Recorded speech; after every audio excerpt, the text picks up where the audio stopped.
And you got to be present, because I didn't take down anybody's name. Our next speaker is Dr. Karen Gundy Burlet. I'm very excited to have her here. I heard her speak a couple of years ago on developing software for the LADEE project using model-based techniques and tons of automation, and my mouth just fell open when I heard it. And she's coming back to tell us more about it. So I welcome Dr. Gundy.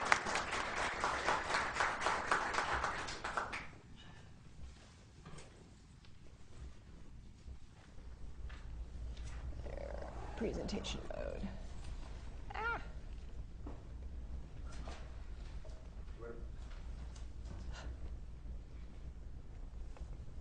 Okay, so I'm going to be talking, 4 years ago I was here presenting at the 09 workshop on what our plans were for developing flight software and how we were going to implement it. So it's 4 years later, and I'm going to be talking about where we've gone from starting with those models and being right now up in flight. And I'd like to thank the team. This is the team while I've been flight software lead. Amazing group of people to work with for this program. I started out as the quality lead and then got the flight software lead a couple of years ago. So, a little overview of the LADEE mission. Not everybody, it's a small mission. We are the Lunar Atmosphere Dust Environment Explorer, and we are currently orbiting the moon, and we're looking at the composition and density of the dust atmosphere around the moon. And it's really cool if you take a look at what the astronauts saw when they were orbiting the moon. When the terminator of the sunlight terminator moved across the moon's surface, you could see these rays and streaks developing in the atmosphere. You could also see specific dust jumps in the dust atmosphere.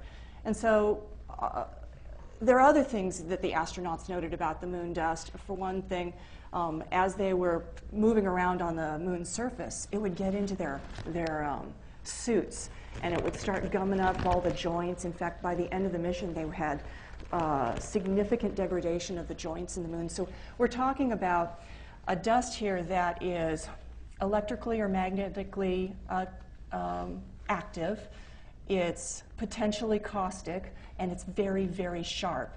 And so if we're going to take high-performance computing machinery up to the moon's surface, let's understand exactly what the composition and density is of these moon particles, understand the underlying science driving the observations from the astronauts. And then we had one other thing that the LADEE mission was doing, which we are demonstrated laser communications device, an exceptional 622 megabits per second download rate from the moon happened a month ago or so. And given that I only get 50 kilobits at home, I really want that device. Anyway, just a little note, this spacecraft is deliberately simple. You will notice that there are no deployables. It's body-fixed solar panels. We designed the bus, and then we requisitioned the instruments to fit our bus. We didn't build a custom spacecraft around instruments. So this is, from the beginning, designed, like Gerard was talking about, to be a simple bus and simple software in order to meet the mission goals. Okay, so this is completely a lessons learned talk. If you want to know what we were planning to do, go back to my 09 talk. We actually followed those processes. If you want to know the technical details of the V&V algorithms and the automation, I published a talk at the Grapevine, Texas AIAA conference, and I go through those. So this is just the lessons. This is, from the view of mission operations, what painful scars I've taken away this last year. Okay, so, but I will go and give a little bit of an overview. The flight software on LADEE is a Class B software. We were also responsible for developing the Class C simulators that we would use to test the flight software. We're also responsible for the integration with the avionics units. We did our best to follow NPR 7150.2 procedural, NASA procedural regulations, CMMI level 2, and the Software Safety Assurance Standard. In terms of our development approach, we did follow a model-based development paradigm, and I'll get a little bit more into that. We initially prototyped this about 5 years ago using a hover test vehicle where we had a little, earth-based compressed air vehicle that we would make sure that we had end-to-end, our process from end to end was achievable. So when doing that, we settled on a Simulink approach with CFE and CFS, ITOS as a ground station, and that has become the paradigm that we've used all the way through. So we initially planned, in the 09 talk, we planned for 4 software builds. Our independent reviewers gave us some very good advice and suggested that we do 5 software builds with a 5th one reserved completely for doing defect reduction. So we had 2 major releases to the spacecraft, and it turns out we had 3 final sub-releases to the spacecraft, and I'll get into that in a little bit. But one of the things that I have to say is very, very powerful is the CFE, CFS, the reuse of the abstraction layers, reuse of ITOS. We had broad reach drivers, which we heavily modified to make them POSIX compliant with an eye toward future missions. And we also had a number of COTS. We did our modeling in MATLAB and Simulink, used some of the associated toolboxes, and of course this was all laying on top of VxWorks underneath. So if you take a look at our particular model-based development cycle, we actually stood up before most of the hardware on the spacecraft, and this was because our program management had looked at history and seen how software development is often the long pole, and so wanted to make sure that we were up front producing software early. So we actually came in with a set of prototype requirements that we ourselves had come up with because we thought we understood how the hardware systems were going to land when they eventually came in. So we had an initial set of requirements which we had prototyped. From that we were able to do designs, break down the architecture of the software, do our initial algorithm development. This went into modeling the flight software in Simulink. Also a separate set of models for the vehicle environment. Some of those have heritage models. We were able to pull in, trajectory propagators and things like that. Some of them were newly developed models on the vehicle side. The flight software was all new development. This was initially tested in a workstation environment. And what was nice was whatever the engineer had as their base machine, that's where they were testing, developing their unit tests. We were able to fold the unit tests into an automated reporting scheme by just some very, very simple naming conventions. And then we could go through those reports and do analyses on how well we were meeting the requirements and to go back and do a very tight iteration cycle on that. As we got more advanced, even for build 1, we were doing code generation and doing testing on processor in the loop and hardware in the loop tests. Those became fodder for level 4 requirements, and that's actually how we managed our development, is whether we were meeting our level 4 requirements, which were the flight software shall requirements. Brought into the automated test report and drove this whole very tight requirement cycle. One of the things that was really valuable was that the automated reporting, I used Simulink Report Generator to actually construct the whole, it was our test infrastructure apparatus, and it would automatically run all of the tests. I could use it to pull for information from this database of test results, automatically document it, associate it with the requirements, and so it was very powerful at a flight software meeting to come out and say, okay, here's our current set of requirements, here's where we're passing, here's where we're failing, and why. So it was much easier to do an analysis of what needed to be done next and driving our tasks. Okay, so a little bit about the flight software architecture. We had the top yellow bubbles here are all developed in Simulink models. That's our high-level software. We could execute those on the workstation simulators and do unit testing on each of these very modular elements. We then wrote a very thin handwritten Simulink interface layer where we could now lay those Simulink modules on top of Core Flight software and Core Flight executive modules. We had a few hand-developed modules, telemetry output, command ingest. Our memory scrub module was developed by Lara Shackelford at Goddard. And of course, all of our hardware I/O modules were developed in-house. These were layered on top of, VxWorks and our broad reach drivers. And so we had, with this very layered architecture, it was easy to debug because you encapsulated defects in a particular layer. And in other projects that we've had, we've been able to swap in and out different aspects of the layer in order to target new architectures. Okay, so the first question, model-based development is just hype. And I'm complimentary toward model-based development. It has a lot of advantages. For our GNC engineers coming out of schools where they teach Simulink, it's their native language. They're not capable or versed in C, and I wouldn't want to let them get near a real coding environment. Okay, so now that I've said that rude thing, one of the real advantages is that it's very, very modular, and so we were able to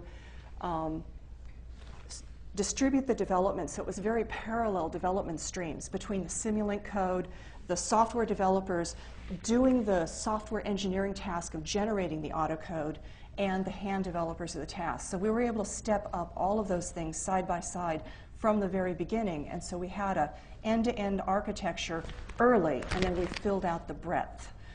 Okay. The other thing was, because we had our requirements prototyped very, very early, we were able to formalize the test infrastructure in parallel with all of those other activities. So we didn't just, boom, at the end, have a test apparatus. It was developed simultaneously with the rest of the architecture.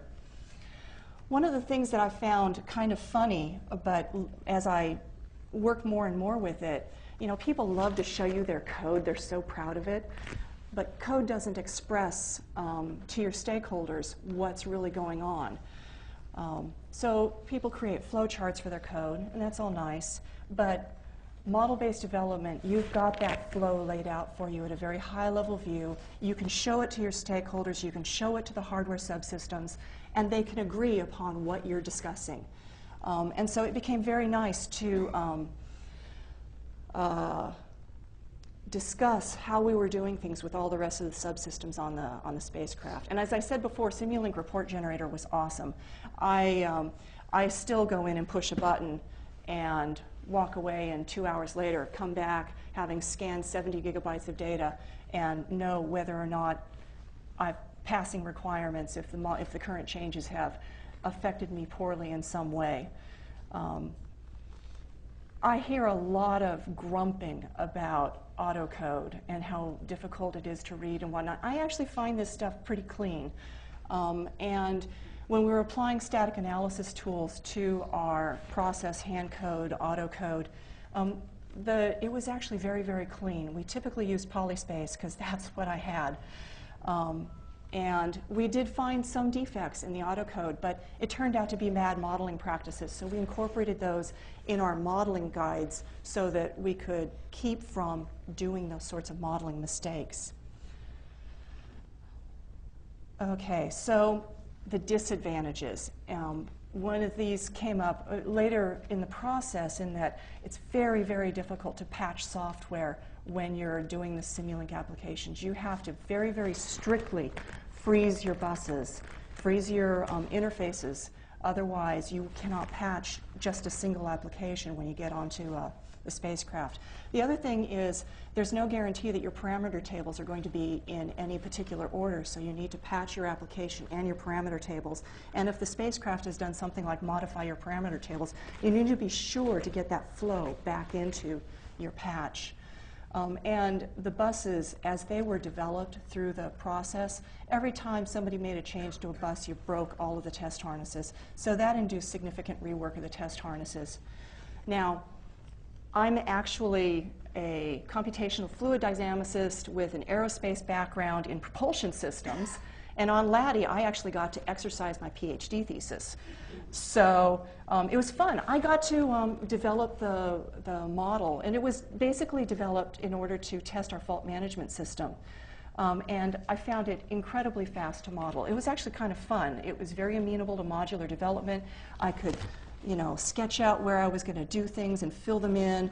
But the one thing I learned was that you have to I'm used to thinking about the algorithms. Here, you really want to think carefully about your flow and propagation of signals. Because again, if you mess that up, it was significant rework to everything you built in order to propagate the signals that you needed. And I really needed a Simulink expert because there's so many different ways that you can do a model, and you want to autocode it correctly. And so I needed the advice. And MathWorks was extremely helpful, and we had a Simulink expert on staff. So my end takeaway for this was maybe for the scale of LADEE software, model-based development was highly effective. And as I've watched other people trying to do model-based development around me, all I can say is that if you have a sloppy development practice, it's going to have a bad outcome no matter whether or not you say you're using a high-level modeling language. So good development practices. And that's my next point. We started up this project looking at the NASA procedural regulations and CMMI, and I took them from the point of view that these rules and regulations came up because people had bad outcomes, and I wanted to learn from their bad experiences and not duplicate them myself. And so they are, as far as I'm concerned, a very effective checklist and a roadmap in order to try to avoid all of those common errors that people normally make. And so really on LADEE, our strategy was to simply comply and do it as simply as possible, just as much as was needed to be done to answer the question for LADEE. And one of the things here is I hear a lot of people that are scared of their SNMA folks. Ours were awesome. They came into us with templates and help and a lot of experience on what had gone wrong on other missions. And it was really nice having them in early because they really helped us in the initial development process. They had extra experience that led us to not have software defects or flow defects or anything else later. And then the other thing was having our independent reviewers and our SNMA folks in early. They knew where we were going, and they could review us much more effectively and give us good advice. So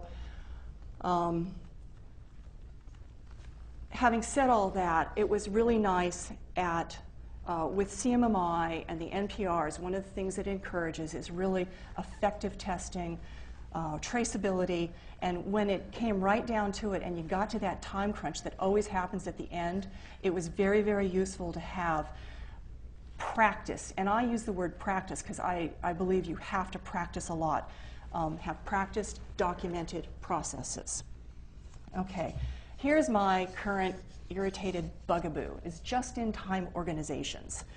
So having done everything as well as we could under CMMI and NPRs and really paying attention to lessons learned from past missions, so this is my painful lesson. Our final 2 build cycles were major deliveries to the spacecraft. Build 4 was to INT. I thought MOS, our Mission Operations System, was going to pick them up. Really, they didn't. And so INT picked up Build 4, tested extensively, found some ICD issues, which I'll talk about in a little bit. 3DOF identified our 3-dimensional test bed, identified additional defects. Those were really good. It was painful because we found defects had slipped into Build 5. On the other hand, they found them. Okay, but from a flight, but MOS did not, and that's our Mission Operations Systems, and that's truly end-to-end to end-to-end. And the thing is, because they didn't pick it up, our deliveries, when they were ready, We didn't find ICD, interface control document issues. We didn't find problems with our fault management that hadn't been tested in INT, and that was actually a lost. But the other thing that was really kind of a surprise to me was test like you fly. You always say that, but when we actually got there, the way Moss was flying wasn't the way I tested. This is partially good and partially bad because they were terribly manual in the way they were testing, and I was terribly automated. And so had I tested their way, I would have never gone through and gotten our requirements verified in time. So it was actually complementary testing. On the other hand, they found things in the ITOS pages that I would have never looked at. And so it revealed hidden requirements on what they were expecting, and particularly hidden requirements on our simulator model that nobody had actually expressed to us, which put us back. But the real bad one for me was that we got to a point where they didn't realize they had to deliver a bunch of relative time sequences to me to be incorporated in the golden load. And some of our team had actually gone to mission operations, so I thought they knew this implicitly. And we got into, and they had a very strict system of how they were going to verify their products, and they required me to give them a golden load before they gave me the RTSs that were going to be incorporated in the golden load. So that was frustrating to me, having that catch-22 time dependency. We pulled it back in. We had our practices on how to inspect artifacts. We simply re-implemented, got flight software off of the critical launch date, so we pulled it out, but we missed a lot of valuable time that we could have been using testing the end-to-end artifacts of the spacecraft. And some of the things just couldn't be incorporated in the golden load. Some of the defects, we just had to live with them because they were simply too late to come in on time. Interface control documentation. This was the primary cause of defect escape into build 5. And we have things where, I mean, simple, stupid stuff. This first one was found in INT where the fuel tanks designated A and B were mapped onto flight software 1 and 2, but the aux tanks B and A should have been mapped onto 1 and 2. Who would have thought? Okay, our star tracker. The documentation says that it operates at 8 hertz. Well, it wasn't until we got onto the 3DOF that we realized that the two heads didn't operate alternately at 4 hertz. No, they operated together at 4 hertz. Okay, so reaction wheels. There was a current limit flag in the ICDs that our fault management team thought it sounded like a really good fault management flag. It turned out it was a warning flag. And so when we launched and immediately went into safe mode, it was because this current limit flag had fired. And we really hadn't reached the capability of our reaction wheels, but we safed ourselves in any case just because of this.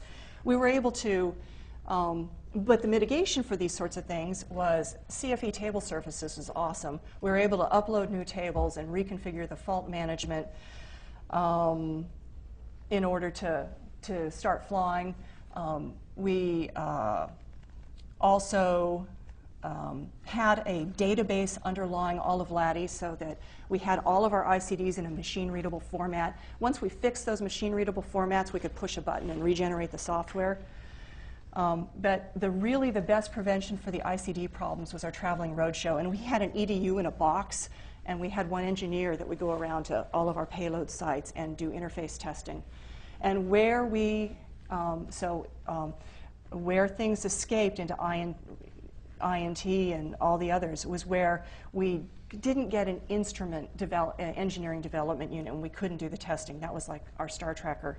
So where they saved money by not getting the engineering development unit, we paid for in blood in our schedule and time. So I'm going to be more proactive about that next time around. And so here's my emergent behavior. So I was sitting down. I've been on console. I was sitting down watching the spacecraft, and as I sat down, the spacecraft went from fine pointing mode to safe mode. It's like, what happened? Okay, so it turns out we had a couple of problems. The star tracker wasn't aligned as the as-built, so we were able to upload a table patch, and what that did was, as one head would go in and out of a big bright object, the state estimate would start to jump because the alignment on those wasn't quite right, so give us one quaternion from one head and then boom, jump to the quaternion from the other head. So we were able to realign it with a table upload, and that was good. But then we started getting more emergent behavior from our star tracker. It would return quaternions when pointing at the moon. It would delay quaternions 20 or 30 seconds. And when you're rotating into the moon, all of a sudden the estimates were going off, and so we were getting more safe mode transitions. So we reworked the star tracker software. We were able to upload a new patch. Fortunately, we had done this before under duress and under schedule duress in INT, and so we had practiced processes to do software maintenance. So even though I bemoaned the defects that escaped into INT, they were great practice for actually being on flight. Okay. Our current status right now, we had a very successful laser communications demonstration. Doug Foreman will be talking about the software for that. One of the cool things, we were debugging some EDAC problems, and our laser comm guys were able to take our SD-RAM partition and download it to us completely so we could debug whether or not any damage had occurred. We've got a very sporty set of orbits. Our current lowest altitude so far is 12.1 kilometers. Moon features go up to 10 kilometers, and we're going to be getting below that level. And we expect to operate until mid-April when eclipses will occur that will drain our batteries. And it'll be an interesting science experiment to see if we wake up from those eclipses. In terms of the flight software team, when I say I believe in the NPRs and CMMI, we were recertified for CMMI in May of 2013. I just walked in there with all of our documents and said, here, this is what we've been doing. I didn't have to do any special preparation for that. We have found some minor defects in the software that we've been working around. We've been doing table uploads, different ATSs, RTSs, some fault management, thermal updates, and a few just to get rid of some defects. We've had two patches to account for the star tracker behavior, and we've had one reboot, which we're still investigating. But anyway, was so far a successful mission. Any questions? Questions? I can say it louder. I can say it louder with the microphone. Are there questions?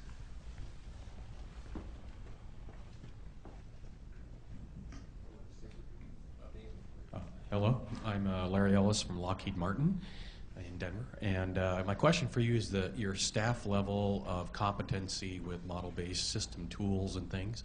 So did you have a mixture? You said you had, we're kind of starting up the same way on a program where we have a one designated expert and the rest of the people are kind of learning.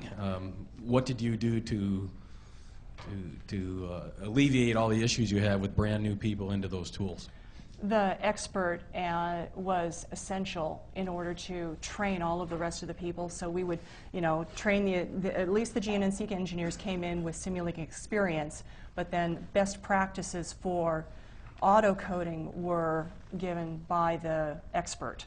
And that was essential. And MathWorks was very helpful at coming in and educating us.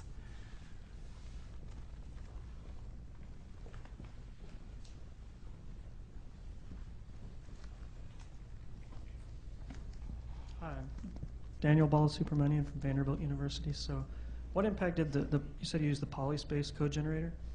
What impact did that have on verification and testing, certification? We used polyspace as an adjunct to our formal inspection program. As Gerard said, you can get to a point where you just can't look at every line of code. There's no way. So we used polyspace to identify code blocks, code regions that actually needed a lot more thought and inspection. I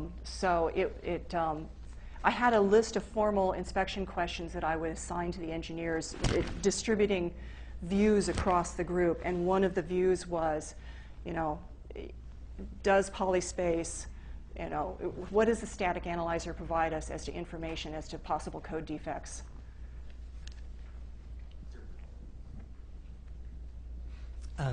I noticed that you had a layer that you introduced for your model plugins that you're bringing out of Simulink. You had a layer that you plugged in between that and the Core Flight Executive Code. Did you have any insight or lessons learned from putting that layer together? I guess I'm looking from our perspective as we go forward with CFE, possibly if we want to implement additional layers to do model driven. It's sort of the glue between. It's the glue, and we lessons learned from that. You see, that integration actually went pretty well. Where that layer became a little bit more touchy was in our table validation functions. So we implemented some of our, fault defect capture in that layer. Everything was set up as buses and pipes, and that layer just implemented that code. Yeah. Yeah, Craig might want to talk more. Craig Perez is another. He's the avionics lead on LADEE. Ingolf Steinbach here in Optronic. Can you give some numbers about the ratio between the auto-generated code, the amount of code you did via the modeling approach, and the heritage code from previous projects as well? We're a pretty small mission. We inherited CFE, CFS. We generated maybe 10,000 lines of our own hand-generated code. And then in terms of the auto code, I'm trying to think back, 25,000 lines of code generated by the auto code generator. So most of what we got was inherited in the CFE, CFS realm. Any others? I'd like to congratulate you for having a successful mission. Second, coming and being so honest about what worked and what didn't. I really appreciate that. Thank you. What? Oh, another question? Hi, Scott Miller, Northrop Grumman. Autocode is something that our upper management has always been enamored of, and everyone on the ground who's actually seen it work doesn't want to touch it with a 10-foot pole.